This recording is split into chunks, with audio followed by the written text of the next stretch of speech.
Good afternoon. I hope that everybody here is doing well this afternoon. One of the things that I'm noticing here is, and this camera, it really highlights my white highlights that are in my beard. So I'm not sure if I like this thing or not, but we'll I think we'll be okay with it. We will survive. Let's see. I didn't receive any new information over the past couple days as far as um, well, I did too. I got information about Nelson. Nelson was able to go back home on Monday. So that's some really good news. He'd been in the hospital for a few days dealing with pneumonia. So glad that he was able to go home. Let's continue to remember him in our prayers as we continue to as he gets better, as he is getting better. Let's continue to remember my family. I do appreciate any prayers on our behalf.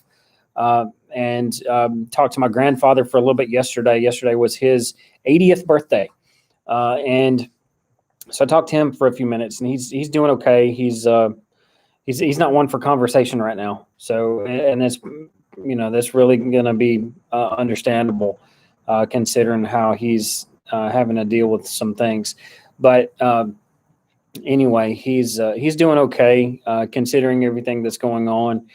But I do ask that you continue to pray for him. Pray for my mother as she's there helping with that situation as best as possible. Um, uh, and quick thought for just kind of our midweek thought for today. I want us to try to remember the example that we set for others every day, and especially when we go out and we go into our work week and we deal with people, we run into people at work, or if uh, that person that we deal with at any point in the day. It could be a grocery store clerk, it could be somebody at the convenience store, it could be anything, and we set an example, and people look at us and they judge who we are by the way that we treat other people, and by the way that we behave. But something I think that's important for us to remember and to understand is the words that are said in Ephesians chapter 6 and verse 4. It says, "And you fathers, do not provoke your children to wrath, but bring them up in the training and admonition of the Lord." And really, the thing that I want us to focus on there is that bringing up in the training and admonition of the Lord. Um, One of the things, I was able to go to a volleyball game the other day, and one of the things that I noticed in volleyball games, or in football games even, or any sporting event, especially at a high school level, you're going to see a student section.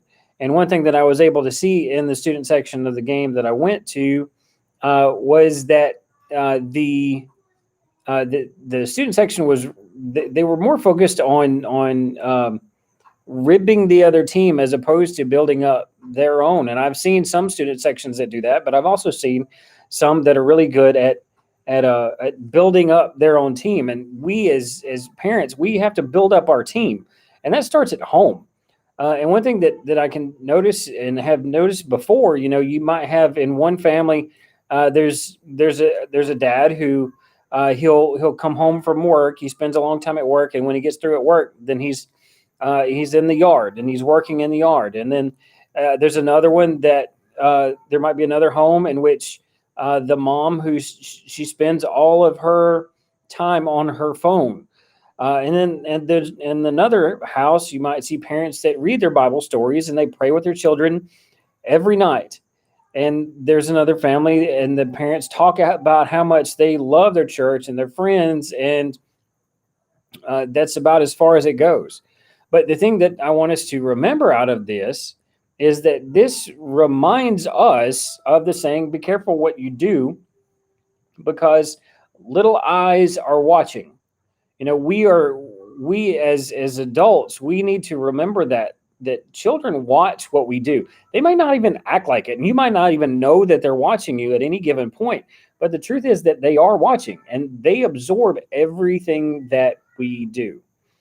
Psalm 128, verses 1-4, it says, "Blessed is everyone who fears the Lord, who walks in his ways. When you eat the labor of your hands, you shall be happy, and it shall be well with you. Your wife shall be like a fruitful vine in the very heart of your house, your children like olive plants all around your table. Behold, thus shall the man be blessed who fears the Lord." So something that I want us to consider as we do this is we as parents, we set the tone for the things that happen in our homes. And it's not hard to notice where parents' priorities lie. It's not hard to see where people's priorities are at. It matters less what we say and more what we do. Now, saying the right thing is important at given times. We need to spend more time doing the things at home than just talking about them. Our actions speak louder than our words ever will. If somebody were to interview our children without us being aware and ask them, what's the most important thing to your dad or your mom, what would their answers be? Would their answers give us away? When we manifest the fruit of the Spirit in our home on a consistent basis, and we lead our family in the things of the Lord, then our children will notice this and they'll pay attention to that. As we imitate Christ in our homes, then our children will in turn imitate us because they have these godly, moral, righteous models to follow. Fathers and mothers, we have one of the greatest privileges on this planet. And that privilege is to implant in our children and into these young lives, those who will carry the word into the next generations. We have an opportunity to implant that now. And the question is, are we doing justice to that, or are we falling behind of where we should? And that's something that we have to look at and we have to address it ourselves. Again, I hope that you guys are doing great. I hope that if you're having any issues this week, that I hope that those things get better. This morning, I don't know what it was. It felt like a Monday this morning. I turned the coffee pot on and it was starting to brew, and I realized I didn't have my cup under there, which has been a problem.